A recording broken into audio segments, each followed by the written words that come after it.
وكانت أكبر منه ب17 سنة، لكنه قرر الزواج منها لأنها فنانة مشهورة ورصيدها الفني كبير، وكمان رصيدها في البنوك أكبر.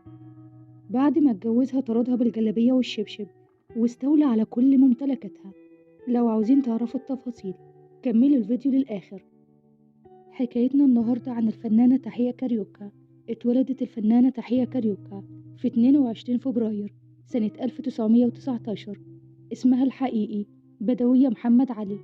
كانت بتعيش وسط أسرة بسيطة في منزل والدها، وبسبب حبها الشديد للفن كان نفسها تكون رقاصة مشهورة، لكن الموضوع ده معجبش أخوها، وتعود أخوها إنه يضربها علشان يمنعها إنها تمشي في الطريق ده، لدرجة إنه ربطها في السرير علشان يمنعها من الخروج من البيت.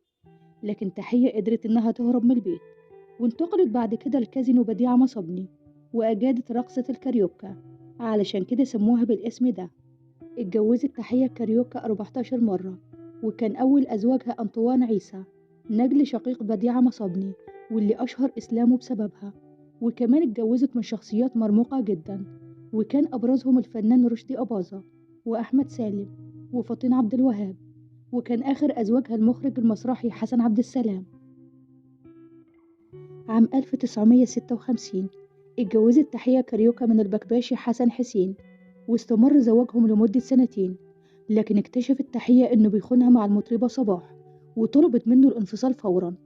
ومن شدة حبها ليه وصل الموضوع إنها تبلع كمية كبيرة من الحبوب المنومة علشان تنتحر، لكن لحقوها بسرعة وتم نقلها للمستشفى وتم إنقاذها.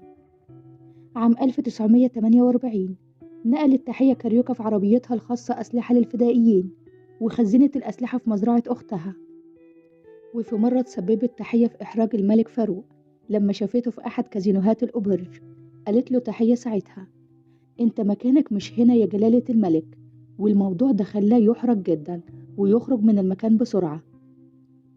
وفي عهد الرئيس جمال عبد الناصر ألقي القبض عليها وتم حبسها لمدة 101 يوم مع زوجها الضابط مصطفى كمال صدقي بتهمة قلب نظام الحكم.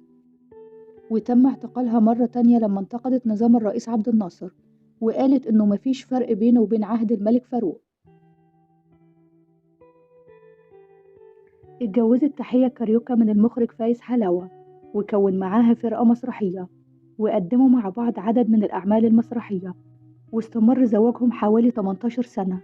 وتعتبر الجوازة دي من أصعب الجوازات اللي مرت بيها تحية كاريوكا، لأن بعد الجواز بفترة استولى فايز على جميع ممتلكات تحية وكل مجوهراتها، وكمان شقتها بالزمالك اللي كانت ساكنة فيها، وطردها من شقتها بملابس البيت والشبشب واتجوز عليها.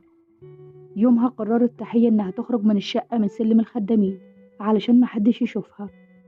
وبعدها اضطرت تحية إنها تعيش في شقة صغيرة في الدقي، وكانت بتعاني من الفقر الشديد بعد ما كانت من الأثرياء. وبسبب ضيق الحال لجأت تحية كاريوكا للشيخ الشعراوي علشان يطلقها من فايز حلاوة، واللي رفض يديها أي حاجة من هدومها. واشترط فايز حلاوة إنه يطلقها مقابل إنها تستمر بالعرض المسرحي الأخير اللي كانت بتشارك فيه، واللي كان بيجمعهم مع بعض، واللي تم إذاعته على شاشة التلفزيون. وحكى المكير محمد عشوب عن القصة دي وقال: دعاها الشيخ الشعراوي في فندق فلسطين، وطلب من حلاوة إنه يدفع لها $500,000 نفقة متعة. فنظر فايز حلاوة لتحية كاريوكا وقال لها: يعني سنة المتعة تقف بكام؟ ساعتها زعلت تحية كاريوكا جدا وشعرت بالإهانة، وحدفته بالطبق في وشه. وقال عشوب إن شقيقه المحامي مصطفى عشوب تولى القضية اللي رفعتها تحية لاسترداد شقتها، ولكنه تفاجأ باتصال منها وطلبت منه عدم حضور الجلسات. فاتصل هو وأخوه بالشيخ الشعراوي علشان يحكوا له اللي حصل. ولما سألها الشيخ الشعراوي عن السبب قالت له تحية كاريوكا ساعتها: الراجل متجوز ومعاه مراته وبنته، هيروح بيهم فين؟ وأنا كبرت والشقة كبيرة عليا ومبسوطة في الشقة الصغيرة اللي أنا فيها.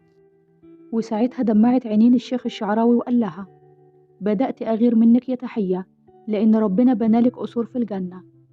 وبعدها بفترة أصيبت الفنانة تحية كاريوكا بأزمة صحية، ودخلت المستشفى قبل وفاتها. فايز حلاوة راح لها المستشفى علشان يزورها، وكانت تحية في شبه غيبوبة. بكى جنبها وطلب منها إنها تسامحه. لما فتحت تحية كاريوكا عينيها بكى فايز زي الطفل الصغير، وترجاها إنها تسامحه على كل اللي صدر منه. وبسبب القصة دي ناس كتير اتعاطفت مع الفنانة تحية كاريوكا، وكانوا غضبانين جدا من الفنان فايز حلاوة، وفضلت الحكاية دي بتطارد فايز حلاوة حتى بعد وفاته، وكمان أثرت على أعماله الفنية. وتوفى فايز حلاوة بسبب جلطة في المخ عام 2002.